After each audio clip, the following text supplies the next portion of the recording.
This is Pat Walker at MissionWinners.com, and I'm making a video for Lewis. First off, Lewis, welcome to the team. I'm thankful you're part of the team, and again, it's exciting. We've got VIPs from all over the world, and we've got several other VIPs, I do believe, in France. You're the first one I've made a video for, though. So again, welcome to the team. I'm glad you're part of it.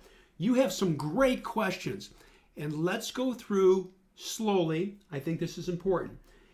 Point one, question one, I keep my money management super tight and I risk the same amount in dollars for each trade. I don't have a problem with that. I think that's fine. One variable that I always take into consideration is what type of base is it? Is it a longer base that would give me a precise entry? Like right here, this is really clean going through here. Or is it, or we can even do this one, IIPR, right there. Or is it one that's a little gray? It's not as precise in its entry. A suggestion I have, and I'm sure you have factored this into your equation, is only do the longer base, super clean entry breakouts. Using the same dollar amount, I have no problem with that at all. I think that's great. To taking your portfolio, and again, this is from CanSlim Level 3 or CanSlim Level 4, take your portfolio, divided by 8, divided by 10, and that is the amount that you put in each stock. Something very important though, and I'm sure you know this, is when you are pyramiding, if we get to the point where we're pyramiding because the stock has moved up, let's assume, I'm going to do the math, let's assume that you are going to buy $10,000 worth of a stock. At the pivot price, right when it's breaking out, you buy $5,000. $5,000. Naturally, if it falls, you limit your loss. You buy $5,000. If it continues going up 2-3%, you add another $3,000. $5,000, $3,000. If it continues going up another 2.5%, you buy another 2%. So you've bought, or excuse me, 20%. I meant 20%. So you're buying 50% first, then you're buying 30%, and then you are buying 20% as price is going up. We never average down, as you know so well. I don't do that. But we are very stringent in our entries. This tactic works best on long base breakouts. I'm not doing this for a swing trade. I'm doing this for longer base breakouts. Like IIPR right there. Longer base breakout. I can live with that. Couple others. KL. Longer base breakout. I'll show you a couple of earlier ones that we had. CyberArk. Right here. Look at that. Longer base breakout. We can that works out very well. Another one from earlier. Coop, right there, longer base breakout. I'll slide this over. In fact, I'll do this. This is always great. I love it. I love clean tops. Look at these clean tops right here. Look at the volume coming into it as it approaches the pivot. You advance it one day. Comes up, doesn't trigger. Next day, triggers. And look at the volume surge. I love those. And they just push away. But only on these will we buy and add to it.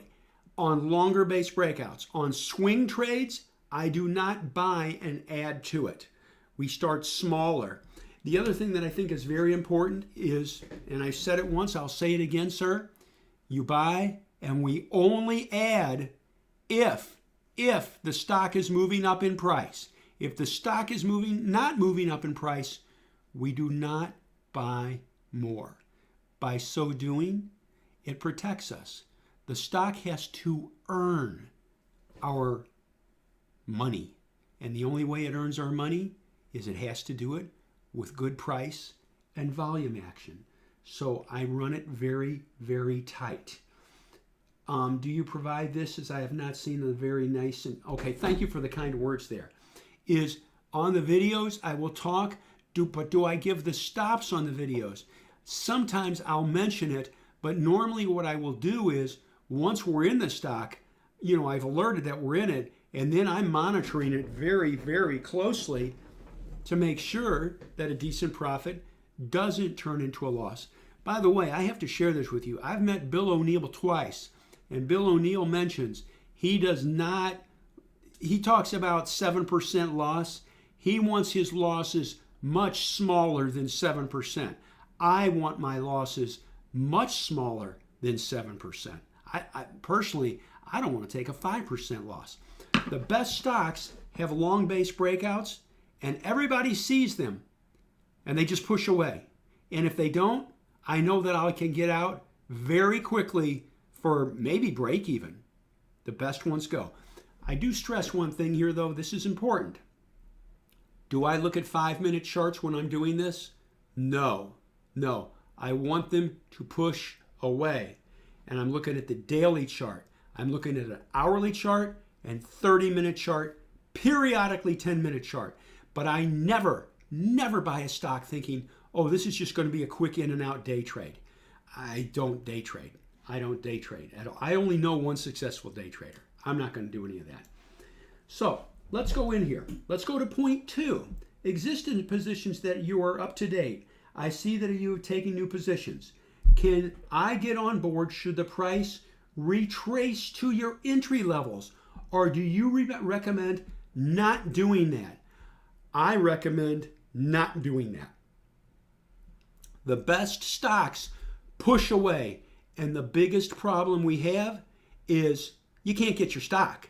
You can't get enough shares. Hey, that's a welcome problem. It means everybody loves it. If a stock comes back to the purchase price, it means there aren't enough people to push that price up. There's not enough people buying it. If there's not enough people buying it, I don't want to catch something that's pulling back and say, oh, well, this is great. I buy it. Now I'm going to sell the dang thing for a loss. I shouldn't have even bought it. I want to buy strength. If it's pulling back, that's weakness. I would not do it. I would not do it at all. Now, that's me. If you decide to do it, what I would suggest is this. Go smaller. Don't go big. Don't take full positions. And again, we never take a full position anyway. Why? Addressing point number 1. We start with 50%. Then if it goes up, we add 30%. And if it continues going up, we buy another 20% to get a full 100% position. If it doesn't go up, we don't add more. So if it's coming back to our price, no, I wouldn't buy it. I wouldn't do it. But if you do decide to, just go small. Go small. I pride myself in finding really clean entries. I want to show you one from a couple of years ago even. You say, boy, there ain't nothing there. There's nothing there. There's nothing there. There's nothing there. Look at that. Look at how clean this was here. Nice type of, look at the volume that's coming into this stock as it lifts through and it just marches away. Just marches away. We love that. We love that. And you know what? That was a good gain right there. That was a real good gain. Look at this. So that's why it's better than a 50% gain. Anyway, that's the way I would do it. That's point 2. Point 3. Oh, okay. Point 3. Okay, you'll have more questions later. Very good. Lewis, again, I welcome you. I hope this answers your questions. I take these questions very seriously. And if you want, if that doesn't quite make sense for you, please ask. You're not irritating me. You've hired me. I want to work for you. I want to earn it. And so, again, I thank you very much, sir, and keep asking the questions. Hope you have a good, safe day, and we look forward to seeing you in the feed tomorrow. Thank you.